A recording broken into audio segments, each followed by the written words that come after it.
வந்த உடனே வாசல்ல அப்படி லெஃப்ட் ரைட் போட்டு வந்து ரெண்டு சல்யூட் கொடுத்தாங்க பாரு. ச்சே, என்ன ஒரு அழகு இதெல்லாம். அதையும் கேட்டேன், சரி எல்லாருக்கும் இப்படிதான் வரவேற்பீங்களான்னு. பசங்க உங்களை பக்கத்துல பார்க்கணும்னு ஆசைப்பட்டாங்கன்னு. இனிமே அவனுங்க பக்கத்துல இல்ல சார், தூரத்துல கூட என் மூஞ்சிய பார்க்க மாட்டாங்க. அவ்வளவு ஒரு கெட்ட எண்ணம் உங்களுக்கு. நல்லா இருந்துச்சாரா? நீ எல்லாம் என் தம்பியாடா? அட விளங்காதவனே.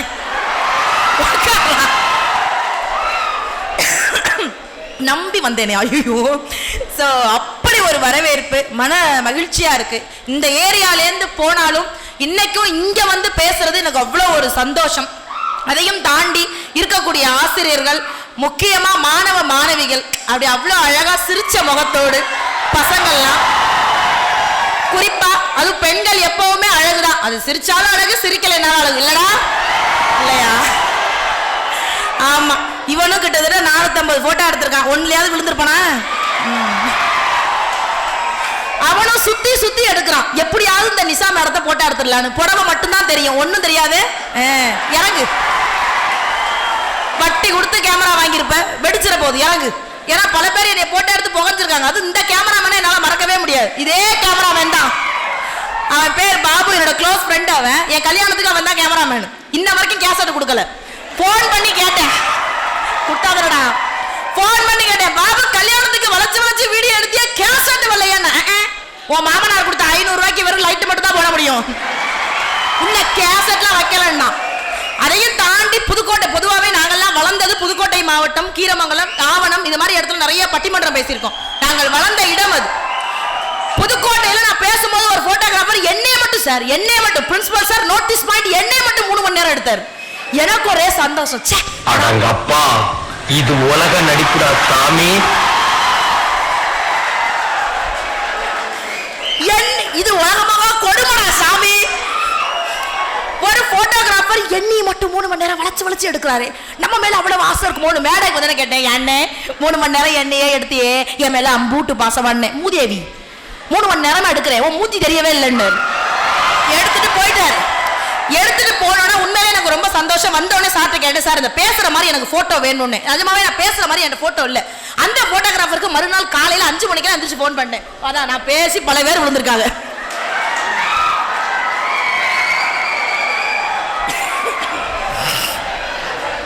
அதுக்கு தான் சொல்றது பக்கத்துல பார்க்காதீங்கன்னு. இருங்கடா, பல பேர் பக்கத்துல பார்த்தவங்க பூரா ஆஸ்பத்திரியில தான் படுத்திருக்காங்க. நிசா நிசா நிசாங்கிறாங்க. நான் அன்பு சகோதரர், பத்திரமா உட்காருங்க சார். காலையில 5 மணிக்கெல்லாம் எந்திரிச்சு எங்க வீட்டுக்காரர் கேட்டாரு, காலையில 5 மணிக்கு யாருக்கு போன் பண்றாரு? இருங்க, நேத்து ஒருத்தர் போட்டோ எடுத்தாருல, அவர்கிட்ட போட்டோ கேட்போன்னு சொல்லிட்டு காலையில 5 மணிக்கெல்லாம் போன் பண்ணி, அண்ணே கழுவிட்டியானே, உன்னைய தான் நேத்துல இருந்து கழுவுறேன், நீ இன்னும் நெகட்டிவ் விட்டு வெளியில வரல, வந்தா சொல்லி அனுப்புறேன்னு. சோ அந்த மாதிரி தயவு கொஞ்சம் ஆசிட்டு ஊசிட்டு ஊத்தி கழுவி கொடுங்கடா. அவன் நம்மளை கவனிக்கிறானா பாரு. அதாவது பர்ஃபார்மன்ஸ் பண்றாராமா. பண்றா, பண்ணு, நல்லா பண்றடா. சோ அதையும் தாண்டி பத்திரிகை நண்பர்கள் வந்திருக்காங்க. சோ அவர்களுக்கும் இந்த நேரத்திலே மரியாதை தெரிவித்துக் கொண்டு, ஏன்னா எப்பவுமே பேசுறது ரொம்ப ரொம்ப கஷ்டம், ஈஸியா சிரிக்க வைக்க முடியாது. அதுல ஏன் நிஷாவுக்கும் தமிழுக்கும் என்ன சம்பந்தம்? சத்தியமா கிடையாது சார், நான் ஓப்பனாவே ஒத்துக்கிறேன். இப்போ சார் வந்து முன்னாடி இங்க அந்த கணித ஏரிய சுலையும் ஆஹா அப்படியே பயங்கரமா படிச்சிங்க, பின்னாடி தம்பி பயங்கரமா படிச்சாப்ல. சார் என்கிட்ட ஒரு வார்த்தை சொன்னார், மேடம் நீங்க கவிதை இதை சொல்லிடாதீங்கன்னாங்க. நீங்க கேட்டாலும் நான் சொல்ல மாட்டேன், ஏன்னா எனக்கு தெரியாது. நிஷாவுக்கும் தமிழுக்கும் என்ன தெரியுமா ஒரு பெரிய சம்பந்தம் இருக்கு? என்ன தெரியுமா? நீங்க தெலுங்குல போய் பட்டிமன்றம் பேச முடியாது, நீங்க கனடால போய் நகைச்சுவை பண்ண முடியாது. எந்த மொழிக்கும் இல்லாத ஒரே சிரிப்பு, ஒரே சிறப்பு, ஒரு மனிதனை சிரிக்க வைக்கக்கூடிய ஒரே மொழி என்னுடைய தமிழ் மொழி. அந்த மொழி எனக்கு நல்லா தெரியும். ஒருத்தனை ஈஸியா சிரிக்க வச்சிடலாம் சார். இந்த மாதிரி இப்ப உங்களை சிரிக்க வைக்க என்னால முடியும்னா நானும் தமிழும் ஒண்ணுக்குள் ஒண்ணு. கேட்டவங்கள்ட்ட சொல்லுங்க சார், அவங்க கேட்டவங்க யாருன்னு சொல்லுங்க சார், கிட்ட போய் மூஞ்சியா காட்டிட்டு வர்றேன். சோ தமிழும் அவ்வளவு அழகு தங்கம். எல்லாருக்குமே தமிழ் பிடிக்கும். இன்னைக்கு நிறைய பேர் இருக்காங்க, எல்லாருக்குமே தமிழ் பிடிக்கும். தமிழ் இன்னைக்கு நிறைய பேர் வெறுத்தாதான் நம்ம நினைச்சிட்டு இருக்கோம். அதுவும் இன்னைக்கு நிறைய இங்கிலீஷ் மீடியத்துல பாருங்க, கொஞ்சம் கூட தமிழ் பேசக்கூடாது. தமிழ் பேசினா ஃபைன். அதுல ஒரு மிஸ் நேரா சொல்லிருக்கு, இனிமே தமிழே பேசக்கூடாது. சரி மிஸ் போயிட்டான். மறுநாள் இங்கிலீஷ் மருந்துல ரொம்ப டைம் எடுத்துக்கிறேன், வேலை நடக்காது. பாருங்க, உனக்கு நான் என்னடா பாவம் பண்ணேன்? மறுநாள் ஸ்கூலுக்கு போயிருக்கான். மிஸ், நேத்து எங்க வீட்டுல பூனை பாலை குடிச்சிட்டு ஓடிடுச்சு மிஸ் அப்படின்ட்டு இருக்கான். ஏய், இங்கிலீஷ்ல தானே பேசணும்னு சொல்லியிருக்கேன். பூனையா பாலை குடிச்சிச்சு? CAT, கேட்டா குடிச்சிச்சு? இல்ல மிஸ், கேட்காமலே குடிச்சிருச்சுட்டான். அதுலயும் குழந்தைங்களுக்கு அப்படியே இங்கிலீஷ் இங்கிலீஷ் இங்கிலீஷ் இங்கிலீஷ் சொல்லி கொடுக்க வேணும். ஏன்னா ஒரு பையன் ஹோம்ஒர்க் எழுதாம நேரா வீட்டுக்கு ஸ்கூலுக்கு போயிருக்கான். மிஸ் சமகம். நம்ம லெக்சரர் மாதிரிலாம் கிடையாது, அவங்க ரொம்ப ஸ்ட்ரிக்ட் ஆஃபீஸரா இருப்பாங்க போல. விட்டாவும் ஒரு அறிவு இல்லை உனக்கு, ஹோம்ஒர்க் எழுதாம வந்திருக்க. வீட்டில் உங்க அம்மா என்ன பண்றாங்க? அம்மா இல்லை மிஸ். சாரிடா. அப்பா என்ன பண்றாங்க?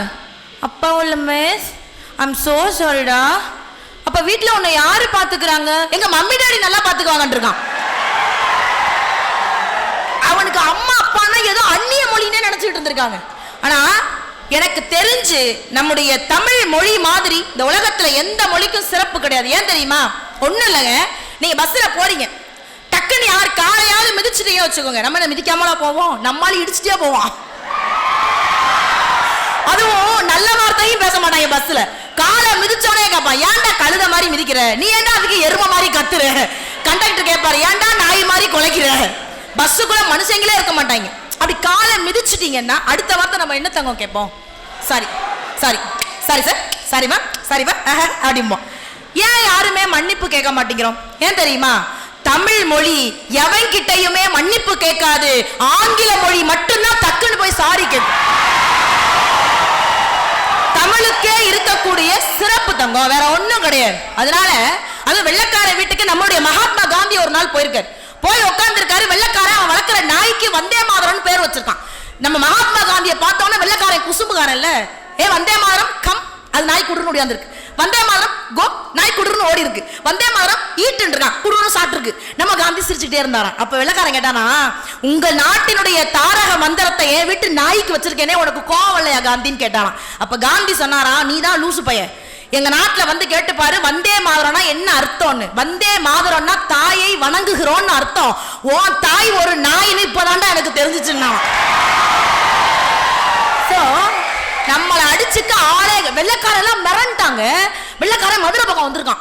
மதுரை பக்கம் நம்ம ஆளு விவசாயம் பண்ணிட்டு இருக்காரு. விவசாயிகளுடைய உடை என்னன்னு தெரியும்? தட் இஸ் கோமணம். வெறும் கோமணம் தான். கோமணம் போட்டுட்டு அப்படி நடவு நட்டுட்டு இருக்கா பாரு. வெள்ளக்காரை வந்து மிரண்டாங்க. ஏய், வாட் இஸ் திஸ்? நம்மால் சொல்லியிருக்கான், திஸ் இஸ் டை. ஏய், டையா?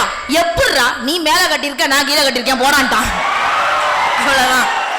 சாதாரண விஷயங்க, ஈஸியா பேசிடலாம். அதுக்காக இங்கிலீஷ் கத்துக்காம இருக்க முடியுமா? அப்படி சொல்லவே இல்லை. இது தமிழ் மன்றம்ங்கிறதுனால ஒரு சில விஷயத்தை மட்டும் உங்களுக்கு சொல்றேன். கண்டிப்பா எல்லா மொழியும் கத்துக்கோங்க. எத்தனை மொழி நீங்க கத்துக்கிறீங்களோ அத்தனை நண்பர்கள் உங்க கூட இருக்கிறதா அர்த்தம். மொழி கத்துக்கோங்க. ஏன்னா நாங்கெல்லாம் வெளிநாடு போறோம். சத்தியமா போறேன்.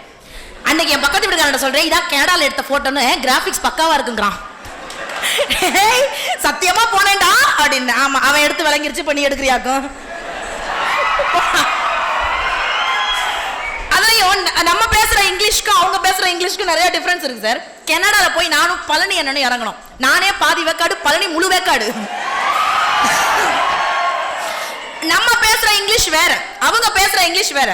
கேவ் மே பாஸ்போர்ட் அப்படின்னா பழனி என்ன பார்த்து என்னமோ நம்மள அசிங்கமா திட்டுறானி சார். நான் சொன்னேன், ஒன்னும் இல்லைன்னு பாஸ்போர்ட் கேட்கறான்னு. பாஸ்போர்ட் கொடுத்தோம்.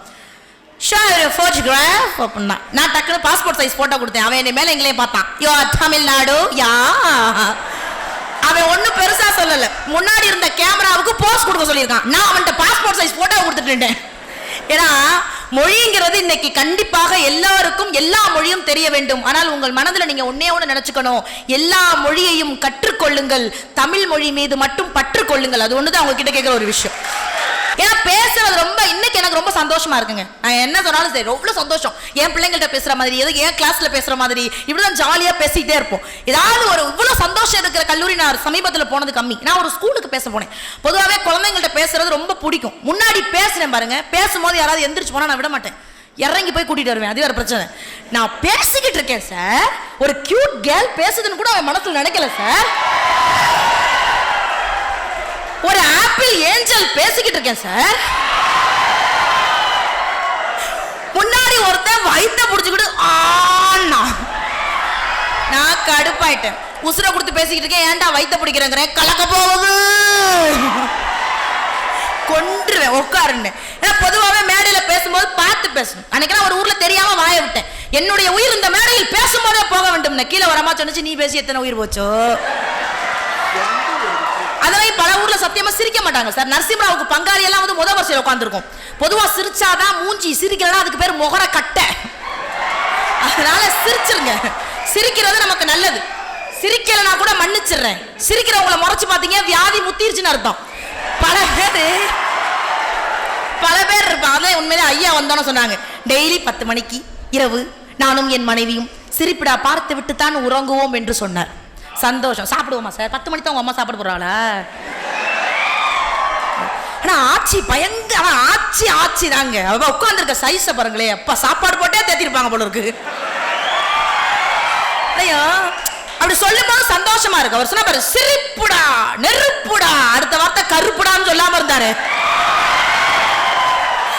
அது மாதிரி சொன்னா சந்தோஷம். ஏமா டெய்லி படுக்கும் போது தூங்கும் போது உன் ப்ரோக்ராம் பார்த்துட்டு தூங்கினாதாம சந்தோஷம், மனசுக்கு நிறைவா இருக்கு. அன்னைக்கு பஸ் ஸ்டாண்ட்ல நிக்கிறேன் சார், ஒருத்த பொண்டாடிய பார்த்து சொல்றான், தர்ரி நைட்டு 10 மணிக்கு இந்த பேச மறந்தப்பல நிக்குது பாரு.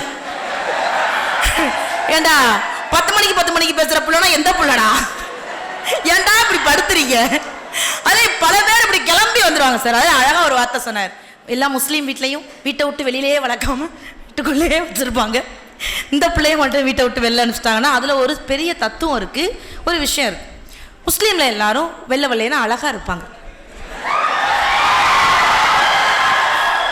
எங்க அப்பா பார்த்தார், இத உலகத்துக்கே அனுப்பினாலும் ஒரு பைய சீண்ட மாட்டான். ஆக்சுவலி இன்னொரு விஷயம், பிறப்பே அதிசய பிறப்பாங்க. சத்தியமா சொல்றேன், நான் பிறந்த 2 நர்ஸ் மயக்க மட்டும் விழுந்துச்சு. ஏ அப்பா, அதே எங்க தாத்தா தான் பிள்ளைய வாங்க வாசல்ல வந்து நின்னாரு, உங்களுக்கு பேத்தி பிறந்துட்டா. ஏ அப்பா பேத்தி பிறந்துட்டா, அப்படியே வாசல்ல வந்து நிக்கிறாரு. அப்படி பிள்ளைய தூக்கி நர்ஸ் குடிச்சு எங்க தாத்தா சொன்னார், என்ன குழவிகளை தர்றீங்க, என் பேத்தி எங்கன்னாரு.